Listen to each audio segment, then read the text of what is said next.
नमस्कार, मैं भूपेंद्र सिंह। आज हम कक्षा 8 के लिए इतिहास की पाठ्य पुस्तक हमारे अतीत 3 के भाग 1 के अध्याय 2 व्यापार से साम्राज्य तक कंपनी की सत्ता स्थापित होती है के भाग 2 के बारे में जानेंगे। एक भाग हम कर चुके हैं और ये दूसरा भाग है। दरअसल क्या है कि अंग्रेज यहाँ पर आए थे व्यापार करने की दृष्टि से ईस्ट इंडिया कंपनी के माध्यम से, लेकिन बाद में व्यापार करते करते वो यहाँ पर सत्ता के बल पर शासक बन बैठे। अब इन्होंने सत्ता हथियाने के लिए रियासतों को मिलाना शुरू किया, जो भारत की रियासतें थी और अलग राज्य थे। तो इसके लिए उन्होंने कुछ नए नए अपने जो विधियाँ और तौर तरीके अपनाए। तो उनमें एक षड्यंत्रकारी वो जो तरीके थे, उनमें सबसे पहला आता है सहायक संधि का। सन 1798 में लॉर्ड वेलेजली के गवर्नर बनने के साथ ही उसने एक नई संधि को जन्म दिया, जिसे उसने सहायक संधि कहा। भारत में रियासतों और अन्य राज्यों के साथ अंग्रेजों द्वारा कुछ शर्तों भरी संधियां की गई थी। अभी जो रियासतें संधि को मान लेती, उनको स्वतंत्र सेना रखने का अधिकार नहीं होता था, बल्कि जो ईस्ट इंडिया कंपनी थी वो ही अपनी सेना वहां पर रखती थी और उसका सेना का जितना भी हर्जा खर्चा होता था वो सारा रियासत से वसूल किया जाता था। यानी कहने का मतलब वो सेना किराए की हुआ करती थी। खर्चा न चुकाने पाने की स्थिति में संपूर्ण रियासत या कभी कभी उसका भूभाग कंपनी जब्त कर लेती थी। हालांकि जो सहायक संधि शब्द है, इसका प्रयोग सर्वप्रथम फ्रांस के डुप्ले ने किया था। बगल में लॉर्ड वेलेजली का चित्र आपको दिखाई दे ही रहा है। अब हम बात करेंगे मैसूर साम्राज्य की। मैसूर साम्राज्य की स्थापना 1399 ईस्वी में यदुराय वोडियार ने की। इससे पहले मैसूर जो राज्य था वो विजयनगर साम्राज्य का हिस्सा हुआ करता था। बाद में हैदर अली जो सन 1760 से 1782 तक जिसने शासन किया, वो क्या है, मैसूर राज्य की सेवा में सैनिक के रूप में भर्ती हुआ और फिर अपने दम पर वो शासक के पद तक पहुंचा। हैदर अली के बाद उसका पुत्र टीपू सुल्तान शासक बना। टीपू सुल्तान को शेर मैसूर कहा जाता है। दरअसल में क्या है, इसके पीछे एक स्टोरी है कि उसने क्या है कि शेर को हाथों से ही मार दिया था बिना किसी हथियार के, इसीलिए उसको शेर मैसूर की उपाधि दी गई थी। हैदर अली को अंग्रेजों की मराठों और हैदराबादों के जो निजाम थे उनसे साठगांठ करना पसंद नहीं आई। बाद में टीपू सुल्तान ने 1785 ईस्वी में मालाबार तट के साथ साथ मैसूर राज्य के अंतर्गत जितने भी पड़ने वाले बंदरगाह थे, जहाँ से अंग्रेज लोग व्यापार करते थे या ईस्ट इंडिया कंपनी व्यापार करती थी, तो उन पे क्या किया, निर्यात बंद कर दिया। और व्यापार में ये चंदन की लकड़ी, काली मिर्च, इलायची को क्या है, ये यहाँ से अंग्रेज खरीदते थे और अपने इंग्लैंड भेजते थे और यूरोप के देशों में भेजते थे, यानी बिजनेस करते थे उसका। तो इसका निर्यात ही बंद कर दिया, अंग्रेजों को देना बंद कर दिया और स्थानीय सौदागरों से भी कह दिया कि भाई ईस्ट इंडिया कंपनी के साथ कोई व्यापार ना करें। और साथ ही जो टीपू सुल्तान था उसने क्या किया, ईस्ट इंडिया कंपनी को छोड़ के, जो English British east India company थी उसको छोड़ के फ्रांस की कंपनी से संबंध घनिष्ठ कर लिए और उनकी सलाह पर सेना का आधुनिकीकरण किया, यानी वहीं से हथियार वगैरह, बंदूकें और तोपें खरीदी। इससे अंग्रेज और नाराज हो गए, क्योंकि पहले से ही कंपनियों आपस में झगड़ा चल रहा था और अंग्रेज देखने लगे कि ये तो फ्रांसीसियों को यहाँ पर बसा देगा और उनका व्यापार कम हो जाएगा, यानी उनकी सत्ता जाती रहेगी। अब इसका परिणाम क्या हुआ कि अंग्रेजों व मैसूर राज्य के बीच 4 प्रमुख युद्ध हुए। चारों आंग्ल मैसूर युद्ध सन 1767 से लेकर 1799 ईस्वी तक टीपू सुल्तान के युद्ध में मारे जाने तक हुए, यानी जब उसकी मृत्यु हो गई तो स्वतः युद्ध समाप्त हो गए। पहला या प्रथम जो आंग्ल मैसूर युद्ध है, यानी अंग्रेज और मैसूर साम्राज्य का युद्ध है, वो सन 1767 से लेकर सन 1769 ईस्वी तक हुआ। अंग्रेजों ने हैदराबाद के निजाम और मराठों के साथ मिलकर हैदर अली पर आक्रमण कर दिया। अंग्रेजों की ओर से उस समय जनरल जोसेफ स्मिथ लड़ रहा था, उसने उस सेना का नेतृत्व किया। अंग्रेज इसमें हार गए और युद्ध 4 अप्रैल 1769 ईस्वी को मद्रास की संधि के साथ समाप्त हुआ। अब ये मद्रास की संधि क्या थी, यानी उसकी शर्तें क्या थी? इस शर्त में यह था कि बंदी जो अंग्रेज बनाए गए थे, क्योंकि अंग्रेज तो हार गए थे, तो उनको क्या है कि छोड़ दिया गया और एक दूसरे यानी मैसूर राज्य ने जो कब्जा किए थे अंग्रेजों के क्षेत्र और अंग्रेजों ने जो मैसूर राज्य के क्षेत्र हड़प लिए थे उनको छोड़ दिया गया। हैदर अली ने युद्ध की हानि का सारा खर्चा अंग्रेजों से वसूल किया तथा विपत्ति अथवा बाह्य आक्रमण होने पर दोनों एक दूसरे की सहायता करेंगे ऐसा उन्होंने तय किया।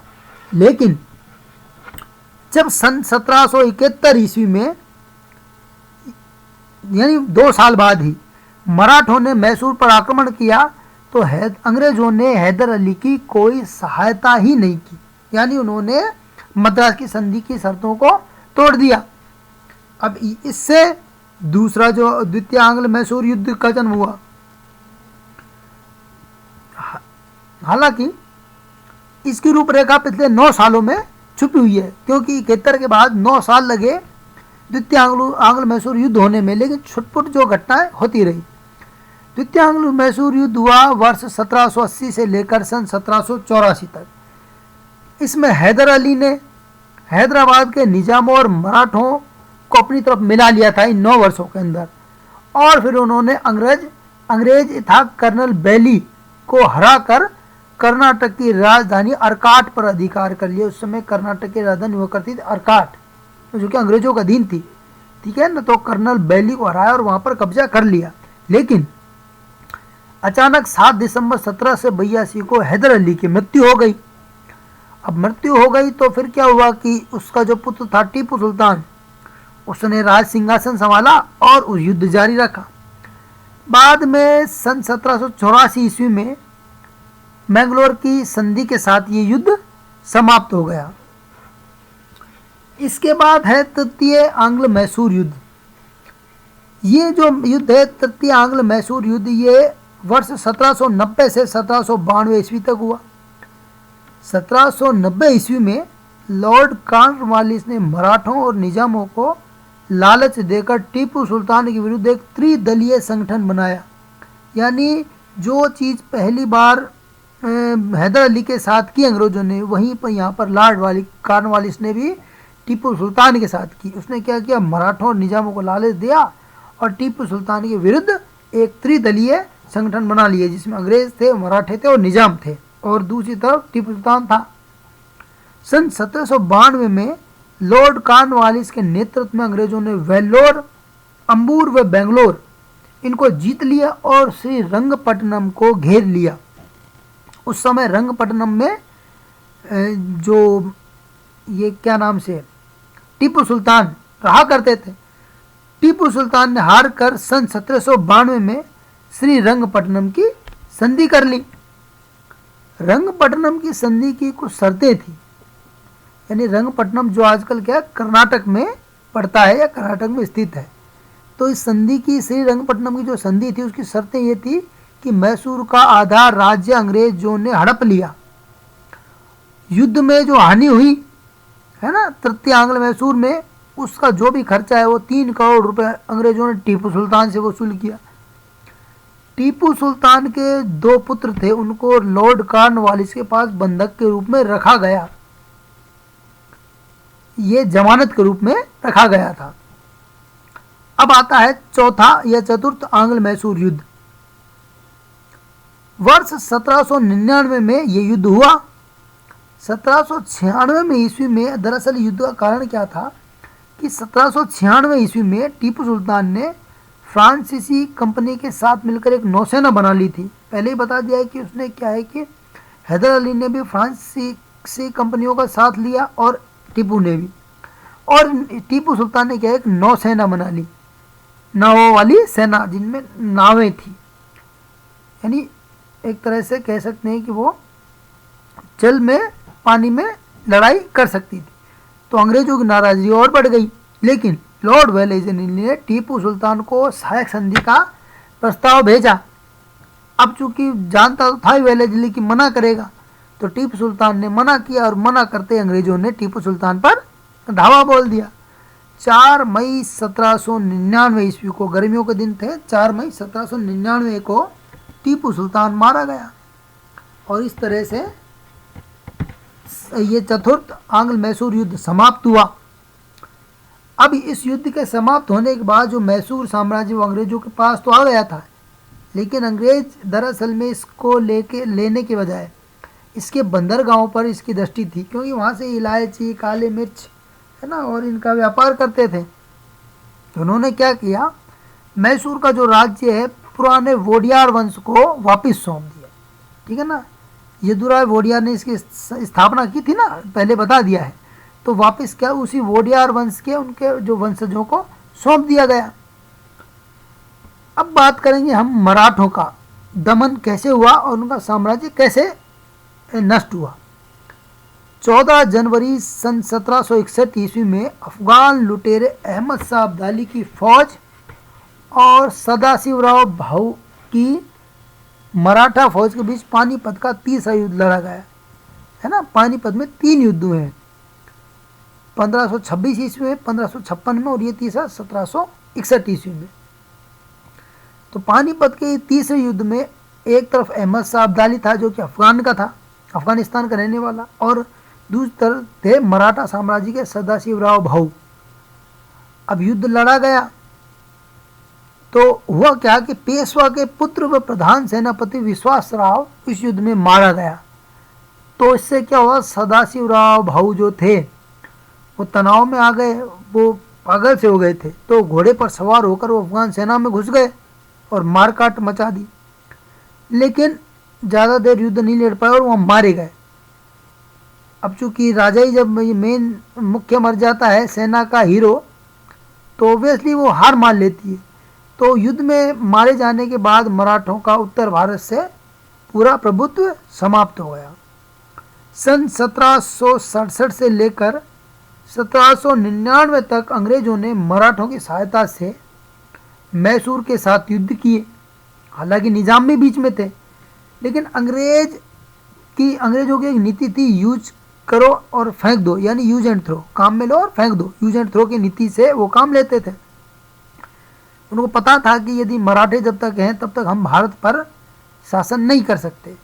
तो पानीपत के तृतीय युद्ध के साथ वैसे भी मराठे क्या है कि जो थे वो अलग अलग वंशों में बट गए थे, जैसे सिंधिया ग्वालियर में, होलकर इंदौर में, गायकवाड़ बड़ौदा में, गुजरात में जो पड़ता है, और भोंसले नागपुर में। सारे मराठा राजवंश एक सर्वोच्च मंत्री के ये अधीन कार्य करते थे, जिसे पेशवा कहा जाता था, और ये पेशवा पुणे में रहता था। उस समय महादजी सिंधिया और नाना फडणवीस 18वीं सदी के 2 अंतिम प्रसिद्ध मराठा योद्धा और राजनीतिज्ञ हुआ करते थे। अब अंग्रेजों और मराठों में भी अलग अलग युद्ध हुए हैं। दरअसल में क्या है कि वो चाहते ही थे कि भाई मराठों को जब तक हराया नहीं जाएगा तब तक अंग्रेज पूरी सत्ता इस देश पर हासिल नहीं कर पाएंगे। सन 1775 से लेकर सन 1818 तक 3 आंग्ल मराठा युद्ध है। अंग्रेज और मराठों भी 3 युद्ध हुए। युद्ध की पृष्ठभूमि की जब हम बात करते हैं तो सन 1773 ईस्वी में रघुनाथ राव, जिसको राघोबा भी कहा गया है, ने क्या किया, अपने भतीजे नारायण राव की हत्या कर दी और खुद पेशवा बन गया। लेकिन नारायण राव की पत्नी ने नाना फडणवीस की सहायता से अपने छोटे बेटे माधव राव नारायण राव द्वितीय को पेशवा बना दिया। अब पेशवा बनने का जो सपना है वो राघोबा या रघुनाथ राव का जाता रहा। तो इसने क्या किया, ईस्ट इंडिया कंपनी के बम्बई गवर्नर से साठगांठ की और 1775 ईस्वी में 16 शर्तों से लदी हुई सूरत की एक संधि कर ली, जिसमें सूरत की संधि कर ली, यानी सूरत पर उसका कब्जा नहीं था, लेकिन फिर भी उसने सूरत की संधि कर ली। हालांकि सूरत पर मराठों का कब्जा था। हालांकि और सूरत महत्वपूर्ण इसलिए था क्योंकि वहाँ पर व्यापारिक बंदरगाह थे और सबसे ज़्यादा व्यापार हुआ करता था। हालांकि इस संधि के लिए बम्बई प्रेसिडेंसी के गवर्नर ने भारत के गवर्नर जनरल और उसकी काउंसिल की सहमति नहीं ली थी। अब इस संधि के अनुसार कंपनी ने बम्बई प्रेसिडेंसी के लिए राघोवा या रघुनाथ राव से 1.5 लाख रुपए मासिक खर्च लेकर रघुनाथ राव को 25,000 सैनिकों की सहायता देगी, ऐसी ये संधि की शर्त थी। 16 शर्तें थी है ना, तो उनमें से कुछ का ही यहाँ वर्णन है। और ये जो सहायता देगी उसके बदले में राघोवा या रघुनाथ राव बम्बई के समीप है ना 2 जगह थी, सालसेट द्वीप या सालसेट द्वीप और बसीन का क्षेत्र। तो ये क्षेत्र क्या है, बाजीराव द्वारा 1739 ईस्वी में पुर्तगालियों से जीते हुए थे। तो उसने कहा कि जब मैं पेशवा बनूंगा तो ये आपको दे दिए जाएंगे। और साथ में भड़ौच तथा सूरत, ये गुजरात में पड़ते हैं आजकल, तो इनकी आय पर अंग्रेजों का अधिकार होगा। और एक चीज़ और थी कि भाई मराठे बंगाल और कर्नाटक पर कभी भी आक्रमण नहीं करेंगे। अब प्रथम आंग्ल मराठा युद्ध की हम बात करते हैं। सन 1775 ईस्वी में अंग्रेजों ने कर्नल कीटिंग, कर्नल एक्टस, कर्नल एप्टन एवं कर्नल कॉकबर्ग के नेतृत्व में रघुनाथ राव के साथ हुई सूरत की संधि के तहत सूरत पर आक्रमण कर दिया, क्योंकि सूरत मराठों के पास था। मराठों का नेतृत्व महाजी सिंधिया और मल्हार राव होलकर ने किया। सन 1776 में मराठों और अंग्रेजों के बीच पुरंदर की संधि हुई, लेकिन पुनः 1779 ईस्वी में कंपनी की बड़गांव नामक स्थान पर हार हो गई और उसने एक और संधि बड़गांव की संधि कर ली। इस हार के बावजूद भी उस समय का भारत का गवर्नर जनरल वारेन हेस्टिंग था, उसने क्या किया, उसने ये हवाला दिया कि भाई हम सूरत की संधि कर चुके हैं, इसीलिए इन 2 पुरंदर और बड़गांव संधि को उसने नहीं माना और युद्ध जारी रखा। अंत में मई 1782 ईस्वी में, कब, मई 1782 ईस्वी में सालबाई की संधि के साथ ये युद्ध समाप्त हो गया, यानी प्रथम आंग्ल मराठा युद्ध समाप्त हो गया। अब बात करेंगे हम द्वितीय आंग्ल मराठा युद्ध की। 1800 ईस्वी में नाना फडणवीस की मृत्यु हो गई और उसके बाद मराठों के बीच सत्ता हथियाने को लेकर होलकरों ने क्या किया, मिलकर पेशवा बाजीराव द्वितीय को हटा दिया और विनायक राव होलकर को पुणे में पेशवा बना दिया, यानी अब पेशवा पद के लिए भी लड़ाई शुरू हो गई। तब बाजीराव द्वितीय ने, अब बाजीराव द्वितीय क्या, राघोवा या रघुनाथ राव का ही पुत्र था, तो इसने क्या किया, जैसे इसके पिता अंग्रेजों के पास जाके सूरत की संधि की थी, तो बाजीराव द्वितीय भी क्या है, पेशवा पद से हटा दिया गया था होलकरों के द्वारा और विनायक राव होलकर को बना दिया था पेशवा। तो बाजीराव द्वितीय भी क्या, अपने पिता की तरह अंग्रेजों के पास गया और वहाँ पर जाकर उसने बसीन की संधि कर ली। और बसीन की संधि में उसने शर्तें क्या रखी कि भाई बाजीराव द्वितीय ने लॉर्ड वेलेस्ली द्वारा बनाई गई सहायक संधि को स्वीकार कर लिया, यानी वो सहायक संधि क्या थी कि भाई अपनी सेना अंग्रेजों को रख लेंगे और हम हर जगह खर्चा उसका दे देंगे और आवश्यकता पड़ने पर अंग्रेजों की तरफ से युद्ध लड़ेंगे। साथ ही सूरत नगर अंग्रेजों को दे दिया। अब सन 1803 में इन चीज़ों को लेकर द्वितीय आंग्ल मराठा युद्ध शुरू हुआ। आपसी कलह और बिखराव तो मराठों में पहले से ही थी, तो बाजीराव द्वितीय को क्या है कि चूंकि मराठे हार गए और बाजीराव द्वितीय को अंग्रेजों ने पुनः पेशवा बना दिया। 1803 में इस युद्ध के बीच देवगांव की संधि और सुरजी अर्जन गांव की संधि हुई, यानी इसी युद्ध द्वितीय आंग्ल मराठा युद्ध के बीच देवगांव और सुरजी अर्जन गांव की संधि भी हुई। सन 1806 में राजापुर घाट की संधि के साथ युद्ध समाप्त हो गया। कौन सी संधि? राजापुर घाट की संधि के साथ युद्ध समाप्त हो गया।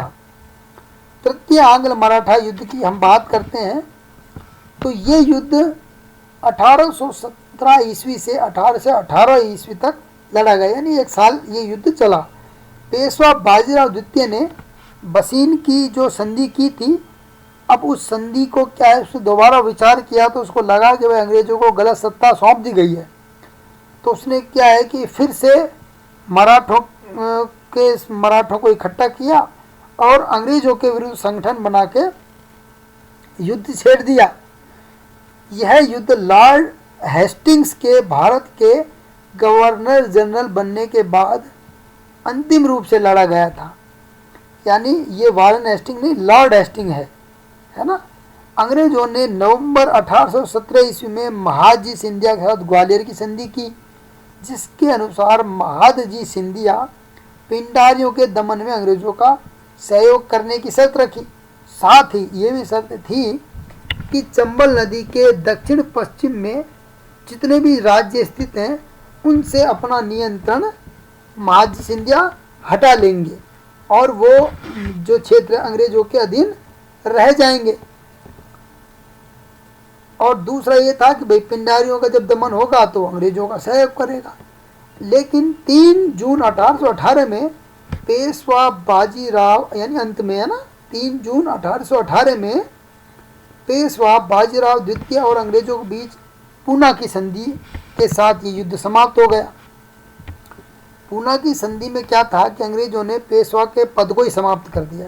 यानी ये जो लड़ाई थी, पेशवा बाजीराव द्वितीय है ना, बसीन की संधि करने गया था, किसके लिए, खुद का पेशवा पद वापस प्राप्त करने के लिए। लेकिन पूना की संधि जो 1818 3 जून को हुई थी, अंग्रेजों ने क्या किया, इस पेशवा के पद को ही समाप्त कर दिया और बाजीराव द्वितीय को क्या किया, कानपुर के निकट बिठूर में पेंशन पर जीने के लिए भेज दिया। तुम्हें पेंशन दी जाएगी, तुम तो यहाँ रहो आराम से। जहाँ पर 1853 में उसकी मृत्यु होगी, किसकी, बाजीराव द्वितीय की। अब हम बात करेंगे सत्ता की सर्वोच्चता की। क्योंकि हमने पहले से हम पढ़ते आ रहे हैं कि जेम्स मिल इस बात के पक्षधर रहे हैं कि जो अंग्रेजी सभ्यता है वो यूरोप की जो सभ्यता है, जो अन्य यूरोपीय देशों और पूर्व के देशों से श्रेष्ठ है। तो अंग्रेजों को ये गलतफहमी तो पहले से ही थी कि उनकी सभ्यता सर्वोच्च है। अब वो ये मानने लगे कि जो सभ्यता है वो सर्वोच्चता के साथ उसकी सत्ता भी सर्वोपरि है। जब 1813 ईस्वी से 1823 ईस्वी तक लॉर्ड हेस्टिंग्स, ना कि वारन हेस्टिंग्स, गवर्नर जनरल बना तो उसने सर्वोच्चता की नीति चला दी। दरअसल ये नीति कुछ नहीं थी, ये राज्यों को हड़पने का एक तरीका था।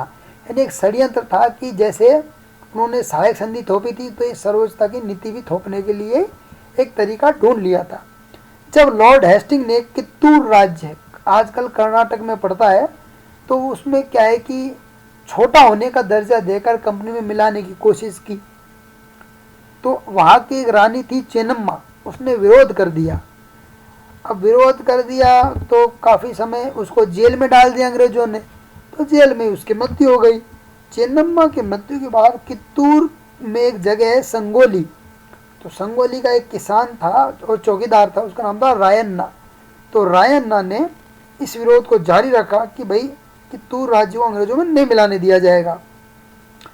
तो उसने क्या किया, ब्रिटिश दस्तावेजों और शिविरों को नष्ट भी किया। लेकिन 1830 ईस्वी में अंग्रेजों ने उसे पकड़ के फांसी दे दी। धीरे धीरे 1842 ईस्वी में अफगानिस्तान, फिर 1843 ईस्वी में सिंध और 1849 ईस्वी में पंजाब में कंपनी का शासन स्थापित हो गए और ये क्षेत्र भी औपनिवेशिक ब्रिटेन के शासन के अधीन आ गए। 1842 में कौन आया, अफगानिस्तान, 1843 में सिंध और 1849 ईस्वी में पंजाब। अब हम बात करेंगे कि एक और नीति अंग्रेजों ने चलाई थी जिसको विलय की नीति या डॉक्ट्राइन ऑफ लैप्स कहा जाता है। ये भी नीति क्या थी कि रियासतों और राज्यों को हड़पने की नीति थी। इसे गोद निषेध नीति भी कहा गया है। 1848 ईस्वी में जब लॉर्ड डलहौजी भारत का गवर्नर जनरल बना तो उसने ये नीति चलाई जिसके अनुसार किसी भी भारतीय राज्य का यदि उत्तराधिकारी नहीं है तो ऐसी स्थिति में उस रियासत या राज्य को अंग्रेजी साम्राज्य में मिला लिया जाएगा। इस नीति के अंतर्गत निम्न को अंग्रेजी राज्य में मिलाया गया। सन 1848 ईस्वी में सतारा, जो कि महाराष्ट्र में पड़ता है, उस राज्य को मिलाया गया। 1849 ईस्वी में जैतपुर उत्तर प्रदेश में पड़ता है और संबलपुर उड़ीसा में इनको मिलाया गया। 1850 ईस्वी में हिमाचल प्रदेश के बघाट को या बघाट जो रियासत है उसको मिलाया गया। 1852 ईस्वी में गुजरात में स्थित छोटा उदयपुर की रियासत को मिलाया गया। 1853 ईस्वी में महाराष्ट्र में स्थित नागपुर को मिलाया गया है, नागपुर राज्य को मिलाया गया।